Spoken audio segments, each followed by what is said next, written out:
యక్కర్తా జగతాం భర్తా సంహర్తా మహసాం నిధిః ప్రణమామి తమాదిత్యం బహిరంతస్తమోపహం శ్రీకళ్యాణగుణావహం రిపుహరం దుస్వప్నదోషాపహం గంగాస్నానవిశేషపుణ్యఫలదం గోదానతుల్యం నృణాం ఆయుర్వర్ధనముత్తమం శుభకరం సంతానసంపత్ప్రదం నానాశాస్త్రసుసాధనం సముచితం పంచాంగమాకర్ణ్యతాం. మార్చి 30, 2025 మార్చి 30 నుండి ఈ విశ్వావసనామ సంవత్సరం మొత్తం యొక్క ఫలితాలు తెలుసుకుందాం. ఈ సంవత్సరం ఫలితాల మొత్తం మేషరాశి దగ్గర నుంచి మీనరాశి వరకు విందాం. మరి విశ్వావసనామ సంవత్సరం చైత్ర నుంచి ఫాల్గుణం వరకు అంటే 12 నెలలు, తెలుగు నెలలు 12. విశ్వావసనామ సంవత్సరం చైత్రం, వైశాఖం, జ్యేష్టం, ఆషాఢం, శ్రావణం, భాద్రపదం, ఆశ్వేజం, కార్తీకం, మార్గశిరం, పుష్యం, మాఘం, ఫాల్గుణం. ఇవి 12 నెలలు తెలుగు నెలలు. ఇప్పుడు అందరూ కూడా ఇంగ్లీషు నెలలు వాడుతున్నారు కాబట్టి ఇంగ్లీషు నెలలకు వేరే చెబుతాము. ఇప్పుడు ఈ 12 నెలలకి కూడా కలిపి ఈ సంవత్సరం ఎట్లా ఉంది మొత్తం మనం తెలుసుకుందాం. ఆదాయ వ్యయాలు. మొదటి కన్యారాశికి ఆదాయం 14, ఖర్చు 2. కన్యారాశికి 6 రాజపూజ్యం, 6 రాజావమానం. కన్యారాశి ఈ విశ్వావసనామ సంవత్సరానికి కన్యారాశి ఫలితాలు తెలుసుకుందాం. కన్యా మిథునయోర్బుధ. ఈ రాశికి 7 గ్రహాలు పూర్తిగా బాగాలేదు. సప్తమ స్థానం. ఈ సప్తమ స్థానంలో 1వ స్థానంలో కేతు ఉన్నాడు. కాలసర్ప దోషాలు బాగా పడ్డాయి కాబట్టి భార్యాభర్తలకి సమస్యలు బాగా ఎక్కువగా రావటానికి అవకాశం ఉంది. కాబట్టి ఒకళ్ళు తొందరపడి ఏదైనా మాట్లాడినా రెండో వాళ్ళు ఎంత సర్దుకుంటే అంత మంచిది. కాకుండా ఇద్దరు కనుక గొడవ పెట్టుకుంటే మరి ఇద్దరు విడిపోవటం, కోర్టుకు పోవటం, పిల్లలు అన్యాయం అయిపోవటం ఇట్లాంటి సమస్యలు వస్తాయి. ఎప్పుడు కూడా ఒకటి గుర్తుపెట్టుకోండి, చేతికి చెయ్యి తగిలితే శబ్దం వస్తుంది. ఒక చెయ్యి ఎంతసేపు ఊపినా శబ్దం రాదు. ఈ సంవత్సరం భార్యాభర్తలకి ఎక్కువ ప్రతికూలత ఉన్నది అని చెబుతున్నాను కాబట్టి ఒకళ్ళు ఎవరైనా తొందరపడ్డా రెండో వాళ్ళు ఎక్కడా తొందరపడకుండా మంచిగా ఉంటాం, వాళ్ళని ప్రేమగా చూసుకోవడం జరిగితే ఇటువంటి సమస్యలు ఏమీ రావు. మీకు ఏదైనా దోషాలుంటే దాని ఉపశమనం మేము చేయిస్తాము. మీ జాతకం చూపించుకోవచ్చు. ఈ కన్యారాశికి కుజుడు, గురువు బాగున్నాడు. గురువు వల్ల విద్య బాగా వస్తుంది. మరి విదేశాల యానం ఉంది. విదేశాలకు వెళ్ళటానికి అవకాశం ఉంది. ఉద్యోగంలో ప్రమోషన్ రావడానికి అవకాశం ఉంది. చదువుకునేవాడు బాగా చదువుకొని మంచి మార్కులతో పాస్ అయ్యే అవకాశం ఉంది. కుజుడు 11 ఉండటం చేత ఎప్పుడూ జీవితంలో ఇల్లు, స్థలమో, పొలమో కొనుక్కోవాలి అనుకునే వాళ్ళకి ఈ సంవత్సరం మీ కోరిక వెంటనే తీరుతుంది. కాబట్టి మీరు ఏదన్నా ఆస్తి కొంటే మీ దగ్గర డబ్బులు లేకంత తక్కువ ఉన్నా అప్పు తెచ్చుకున్నా మీరు కొన్న 3వ రోజునే మీ ఆస్తి 3 రెట్లు ఆస్తి విలువ పెరుగుతుంది. కాబట్టి మీరు ఆస్తి విషయంలో అదృష్టవంతులు కాబట్టి ఎంత కష్టపడైనా మీకు ఏదైనా కొనాలనుకున్నది మనస్సులో ఉన్నది ఆగకుండా అప్పు సుప్పు చేసుకొనండి. మీకు అన్ని విధాలా బాగుంటుంది. ఇంకా మీ పూర్తి వివరాలు కావాలంటే మీ డేట్ ఆఫ్ బర్త్ ద్వారా కానీ లేకపోతే హస్త సాముద్రిక ద్వారా కానీ మీ జాతకం చూపించుకోండి. ఈ రాశి వాళ్ళకి ఎక్కువ మంచి ఫలితం ఏంటంటే గురువు, కుజుడు, కేతు వల్ల బాగుంది. కానీ వైవాహిక జీవితానికి మాత్రం ఇబ్బందులు రావడానికి బాగా అవకాశం ఉంది. జాగ్రత్త పడాల్సిన అవసరం ఉంది. ఇప్పుడు మనం విశ్వావసనామ సంవత్సర పంచాంగ శ్రవణం చేస్తున్నాం. ఈ పంచాంగ శ్రవణం ఎందుకు చేస్తున్నాం? సంవత్సరాది పండుగ రోజున ఈ పంచాంగ శ్రవణం చేస్తే మనకు వచ్చే ఫలితం ఏమిటో దాన్ని చెప్పుకుందాం. మన ఇంట్లో శుభకార్యాలు జరగాలి. శత్రువులు అనేటువంటి వాళ్ళు ఉండకూడదు. శత్రుత్వం ఇదివరకు ఉన్న వాళ్ళు మిత్రులు అయిపోవాలి. శ్రీకళ్యాణ గుణావహం రిపుహరం. దుస్వప్నం, చెడు కళలు వస్తాయి. ఆ కళ నిజంగా జరిగినట్టే ఉంటుంది. తెల్లవారు లేచిన తర్వాత కూడా ఆ భయం ఎక్కువ అవుతుంది. ఎవరో చచ్చిపోయినట్లు, మన ముఖ్యులైన వాళ్ళు ఎక్కడో చచ్చిపోయినట్టు కలుస్తుంది. వాళ్ళు బాగున్నారని తెలిసేంత వరకు ఈ భయం పోదు. ఇట్లాంటి దుస్వప్నాలు.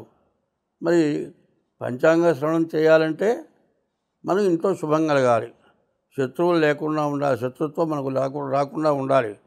తర్వాత చెడు కళలు రాకూడదు. దుస్వప్న దోషాపహం, గంగా స్నానం చేసిన ఫలితం వస్తుంది. ఈ పంచాంగ శ్రవణం చేస్తే గంగా స్నానం చేసిన ఫలితం వస్తుంది. గోదానం చేసినటువంటి ఫలితం కూడా వస్తుంది. తర్వాత దుస్వప్న దోషాపహం, నానా శాస్త్ర సుసాధనం, అనేక శాస్త్రాలు విన్నటువంటి ఫలితం వస్తుంది. తర్వాత ఇవన్నీ కూడా మనకున్నటువంటి దోషాలు మొత్తం పోతాయి. దాన్ని ఏమంటారు? శ్రీకళ్యాణ గుణావహం, మంచి జరగడానికి. రిపుహరం, శత్రువులు లేకుండా పోవటానికి రిపుహరం. గోదానం చేసిన ఫలితం రావాలి, గంగా స్నానం చేసిన ఫలితం రావాలి, అనేక శాస్త్రాలు విన్న ఫలితం రావాలి, గోవును దానం చేసిన ఫలితం రావాలి. ఇవన్నీ రావాలంటే సంవత్సరాది పండుగ రోజు పంచాంగ శ్రవణం చేయాలి. ఈ పంచాంగ శ్రవణం చేయడానికి ప్రత్యేకించి ఉంటుంది. ఏమిటా అంటే ఉగాది పచ్చడి అంటారు. ఉగాది పచ్చడి కాదు, ఉగాది ప్రసాదం. దాన్ని ఎట్లా చేస్తాం? వేపపూత, మామిడికాయ, నిమ్మరసం లేకపోతే తేనె, తర్వాత తీపి, వగరు, 5 రకాలు కలిసి మనం అవి తింటున్నాం. ఏమిటా అంటే తీపి శుభకార్యాలప్పుడు తీపి పెట్టుకుంటాం. చేదు అంటే చెడు మాటలు విన్నప్పుడు చేదు, అది వినలేకపోతాం. తర్వాత పులుపు తింటాం. పులుపు కూడా కొన్ని విషయాల్లో ఒళ్ళు గగురు పొడుస్తుంది. ఆ గగురు పొడటంలో మంచికి గగురు పొడుస్తుంది, చెడుకి గగురు పొడుస్తుంది. ఇట్లాంటివన్నీ కూడా జరుగుతాయి. కాబట్టి మనం అన్నిటికీ సిద్ధంగా ఉన్నాం. మంచికి కానీ, చెడుకి కానీ, శత్రుత్వానికి కానీ, మిత్రత్వానికి కానీ అన్నిటినీ మేము సమర్థించుకోగలము అనే దానికోసమనే మనం వేపపూత ప్రసాదం తింటున్నాం. తర్వాత ఇప్పుడు మనం వినాల్సింది ఏమిటా అంటే రాజు, ఈ నవనాయకులు అంటారు. మనకు దేశంలో, ప్రపంచంలో ఉండేటువంటి పద్ధతులు ఎట్లా ఉంటాయంటే పార్లమెంటు మెంబర్లంతా కూడా రాజు, మంత్రి, సేనాధిపతి ఇట్లా ఉంటారు. అదేవిధంగా పంచాంగంలో కూడా ఎట్లా ఉంటారంటే రాజు, మంత్రి, సేనాధిపతి ఇట్లా వరుసన అన్ని పదవులు ఉంటాయి. దానివల్ల ఏ గ్రహం, ఏ అధికారం ఉంటే ఏం జరుగుతుంది అదొకటి తెలుసుకుందాం. ఇప్పుడు ఆదివారం రోజు సంవత్సరాది పండుగ వచ్చింది కాబట్టి ఆ రోజున ఆదివారం రవి సూర్యుడికి ఆధిపత్యం కాబట్టి ఈ సూర్యుడి వల్ల మనకేమొస్తుంది? విపరీతమైన వర్షాలు, చక్కని వర్షం లభిస్తుంది. నవనాయకులలో సమస్యలు వస్తూ ఉంటాయి, కానీ అన్నిటినీ కూడా అధిగమించాలి. ఆయుధాల వలన భయం కూడా ఎక్కువగా ఉంటుంది. చోరాగ్ని భయం ఉంటుంది. రాజు రవి కావటం చేత యుద్ధ భయం, శత్రు భయం, అగ్ని భయం, దొంగల భయం ఇవన్నీ కూడా ఉంటాయి. తర్వాత మంత్రి చంద్రుడు, ఆయన వల్ల మంచి వర్షం కురుస్తుంది, అన్ని రకాల పంటలు పండుతాయి, మరి ధాన్య వ్యాపారం బాగుంటుంది, ప్రజలు క్షేమంగా ఆరోగ్యంగా ఉంటారు. పాలకులు అనేక రాయితీలు అంటే ఈ తెల్లటి వస్తువులన్నిటికి కూడా తక్కువ రేటుతో మనకు అందజేస్తారు పరిపాలకులు. సైన్యాధిపతి రవి, మళ్ళీ రెండో ఆధిపత్యం కూడా రవికి వచ్చింది. అందువల్ల ఇరుగు పొరుగు వారితో ఇబ్బందులు, తగాదాలు ఉంటాయి. అధికారులకు, పాలకులకు మధ్య అభిప్రాయ భేదాలు ఉంటాయి. ఇళ్లల్లో ఉండే వాళ్ళకేమో మన పక్క ఇంటి వాళ్ళకి మనకు తగాదా వస్తుంది. అట్లాగే అధికారులు వాళ్ళలో వాళ్ళకి అభిప్రాయ భేదాలు. అధికారులు అంటే అధికారులు రాజ్య పరిపాలకులు, వాళ్ళు అధికారులు. ఉద్యోగస్తులు ఉన్నారు. ఉద్యోగస్తులు ఆ పైన రాజ్య పరిపాలకులు చెప్పింది చేయాలి, కానీ అది చెప్పకూడదు చెప్పటం వల్ల వాళ్ళకి తేడాలు వచ్చి మరి ప్రపంచ పరిపాలన, రాష్ట్ర పరిపాలన, దేశ పరిపాలన ఇబ్బందిగా ఉంటుంది. మరి రక్తధాన్యం బాగా పండుతుంది. మరి ప్రజలు మాత్రం సంతోషంగా జీవిస్తారు. 4 సస్యాధిపతి గురువు, ఆయన వల్ల ఉలవలు, గోధుమలు, శనగలు ఇవన్నీ కూడా బాగా పండుతాయి. బంగారం ధర బాగా పెరుగుతుంది. పసుపు రంగు నేల బాగా ఫలిస్తుంది. వర్షపాతం ఎక్కువగా ఉంటుంది. గోదావరి నది పొంగి ప్రవహిస్తుంది. 5వ అధిపతి ధాన్యాధిపతి కుజుడు అంగారకుడు పూర్ణంగా ఫలిస్తుంది. ముళ్ళు ధాన్యాలు బాగా ఫలిస్తాయి. స్వల్ప ధాన్యాలు ఫలిస్తాయి. ఎర్ర నేల సంపూర్ణంగా ఫలిస్తుంది. రైతుల మధ్య విభేదాలు వచ్చి రైతు సంఘాలు విడిపోతాయి. పంటలు కొన్ని కీటకాల వల్ల పంటలు చెడిపోతాయి. తర్వాత అర్ఘ్యాధిపతి రవి ధరలు తగ్గుతాయి. అల్పవృష్టి ప్రజలకు ఆకలి బాధలు ఎక్కువగా ఉంటాయి. మంత్రుల మధ్య కలహాలు పెరుగుతాయి. లోహాల ధరలు పెరుగుతాయి. అధికారులకు నాయకులకు మధ్య భేదాభిప్రాయాలు ఎక్కువ అవుతాయి. నాయకులంటే మరి ప్రజలు ఎన్నుకున్న వాళ్ళు నాయకులు. మరి ప్రపంచ యుద్ధాలు ఇప్పుడు అధికారులు ఎట్లా ఉంటారంటే కనీసం 25-30 సంవత్సరాలు ఉద్యోగం చేస్తారు. కలెక్టర్లు ఉంటారు, ఎస్పీలు ఉంటారు. వీళ్ళంతా కూడా మరి రాజకీయ నాయకులకి వాళ్ళు చెప్పింది విని పరిపాలించాలి. అట్లాంటి పరిపాలన వీళ్ళు చెప్పింది వాళ్ళు వినరు, వాళ్ళు చెప్పింది వినరు, వీళ్ళు వినరు. ఇట్లాంటి ఇబ్బందులు వస్తాయి. మరి వడగండ్ల వానలు కూడా బాగా వస్తాయి.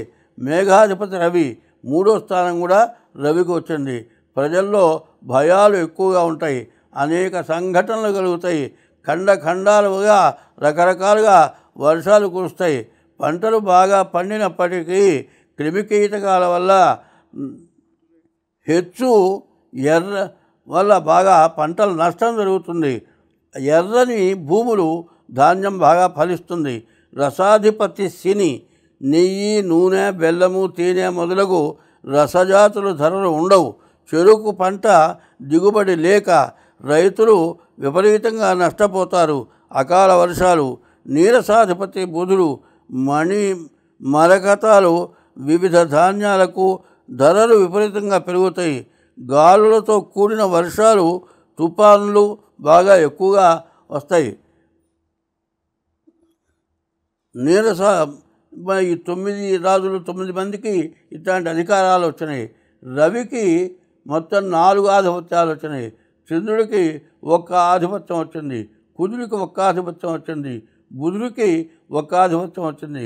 గురువుకి 1 ఆధిపత్యం వచ్చింది. అయితే ఈ గ్రహాల్లో పాపగ్రహాలు, శుభగ్రహాలని 2 ఉన్నాయి. ఈ శుభగ్రహాలు ఏంటంటే మరి 3 శుభగ్రహాలు వచ్చినాయి.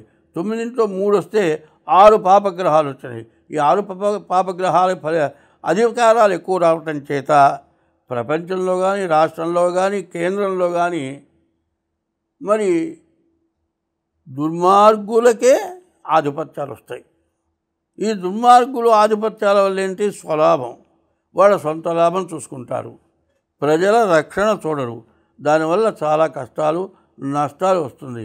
ఈ విశ్వావసనామ సంవత్సరంలో అల్పవృష్టి, మధ్యమ పంటలు, ప్రజలకు మూత్ర రోగాలు, దొంగల వలన అధిక భయం, రాజులలో భయం మరి ఈ విధంగా ఉండటమే కాక 2 కొంచాల పంట ఎక్కువ ఉంటుంది.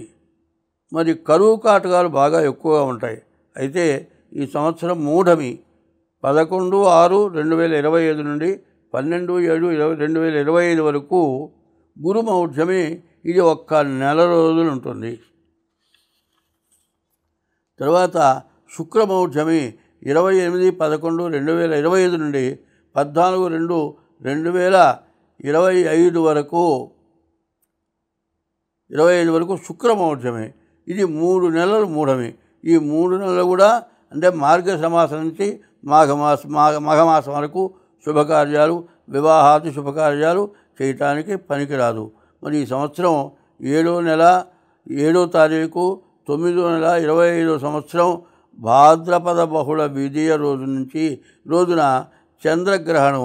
ఈ చంద్రగ్రహణం రాత్రి 9 గంటలకు వచ్చి మరి తెల్లవారుజామున 1:23కి వదిలిపోతుంది. ఇది సంపూర్ణ చంద్రగ్రహణం. ఇంకో 2వ చంద్రగ్రహణం ఉంది. మార్చి 3వ తారీఖు ఫాల్గుణ శుద్ధ పూర్ణిమ రోజున మళ్ళీ కేతుగ్రస్త చంద్రగ్రహణం. అంతకుముందుది రాహుగ్రస్త చంద్రగ్రహణం, రెండోది కేతుగ్రస్త చంద్రగ్రహణం. ఇట్లాంటి గ్రహణాలు వచ్చినాయి.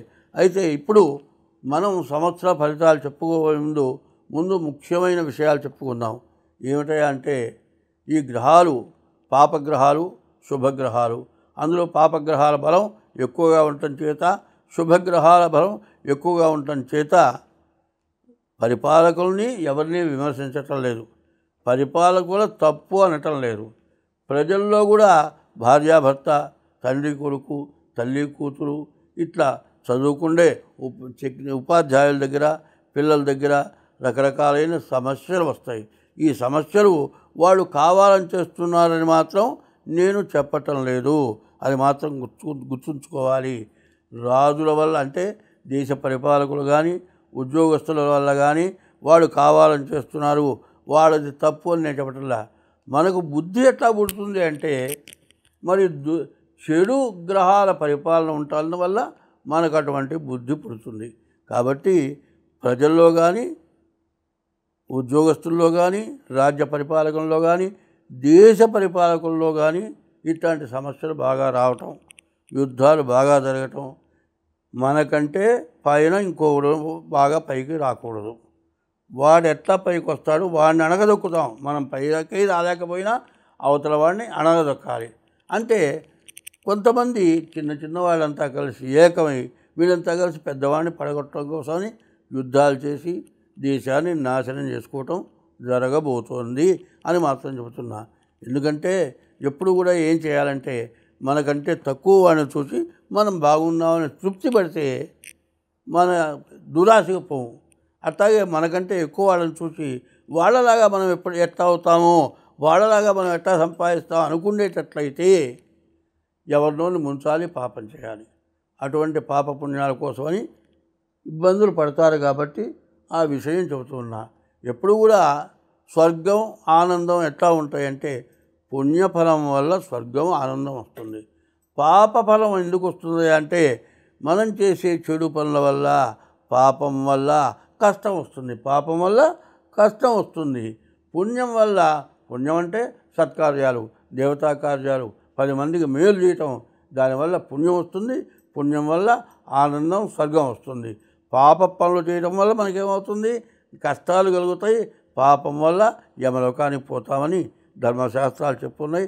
కాబట్టి ఈ పంచాంగ శ్రవణంలో మంచి చెడు విమర్శించి చెప్పాను. దాన్ని మాత్రం ఎవరు చెడుగా ఆలోచించద్దు.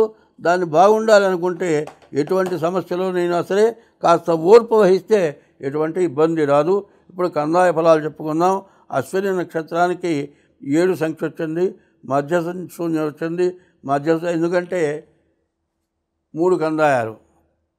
బేస్ సంఖ్య వస్తే అర్ధలాభం, సరి సంఖ్య వస్తే వచ్చే ఆదాయం ఖర్చు సమానం.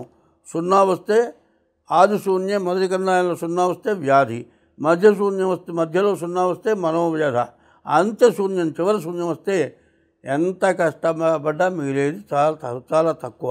ఇది బాగా అర్థం చేసుకోవాలి. మొదటి కందాయం 0, ఆది శూన్యం వ్యాధి వస్తుంది. మధ్య శూన్యే, మధ్యలో 0 వస్తే మనోవ్యాకులత, అంత్య శూన్య, చివరి శూన్యం 0 వస్తే వచ్చే ఫలితం స్వల్పం. అట్లాగే విషమే శ్రద్ధలాభస్యాత్, బేసి సంఖ్య 3 కందాయాలు కూడితే వచ్చే బేసి సంఖ్య అర్ధలాభం వస్తుంది. సమేతు సమతా భవేత్, సమానమైన సంఖ్య అంటే సరి సంఖ్య వస్తే వచ్చే ఆదాయం సమానంగా ఉంటుంది. ఇది దీని వివరం. కాబట్టి వరుసన సంఖ్యలు చెప్పుకుంటూ పోతాను. ఇది మాత్రం మీరు గుర్తుపెట్టుకోవాలి. మళ్ళీ చెప్పాలి అంటే టైము తీసుకుంటుంది, వినేవాళ్ళకి విసుగవుతుంది. కాబట్టి అశ్విని నక్షత్రానికి మొదటి కందాయం 3, రెండో కందాయం 0, మూడో కందాయం 4. భరణి నక్షత్రానికి మొదటి కందాయం 6, రెండో కందాయం 1, మూడో కందాయం 1. మరి కృత్తికా నక్షత్రానికి మొదటి కందాయం 1, రెండో కందాయం 2, మూడో కందాయం 3. మరి రోహిణి నక్షత్రానికి మొదటి కందాయం 4, రెండో కందాయం 0, మూడో కందాయం 0. అట్లాగే మృగశిర నక్షత్రానికి మొదటి కందాయం 7, రెండో కందాయం 1, మూడో కందాయం 3. ఇది సమసంఖ్య. మరి ఆదాయం మృగశిర ఆర్ద్ర నక్షత్రానికి మొదటి కందాయం 0, రెండో కందాయం 4, మూడో కందాయం 4. పునర్వసు నక్షత్రానికి మొదటి కందాయం 5, రెండో కందాయం 0, మూడో కందాయం 1. తర్వాత పుష్యమి నక్షత్రానికి మొదటి కందాయం 0, రెండో కందాయం 1, మూడో కందాయం 3. ఆశ్లేష నక్షత్రానికి మొదటి కందాయం 3, రెండో కందాయం 2, మూడో కందాయం 0. తర్వాత ఆర్ద్ర పునర్వసు పుష్యమి. మఖా నక్షత్రానికి మొదటి కందాయం 6, రెండో కందాయం 0, మూడో కందాయం 2. పుబ్బ నక్షత్రానికి మొదటి కందాయం 1, రెండో కందాయం 1, మూడో కందాయం 4.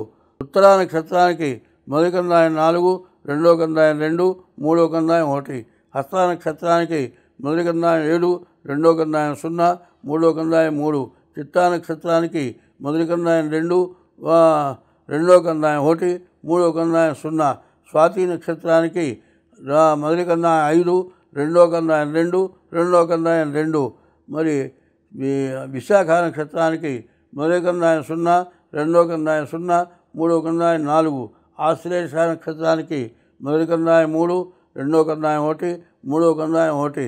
మరి జ్యేష్ఠ నక్షత్రానికి మొదటి కందాయం 6, రెండో కందాయం 2, మూడో కందాయం 3.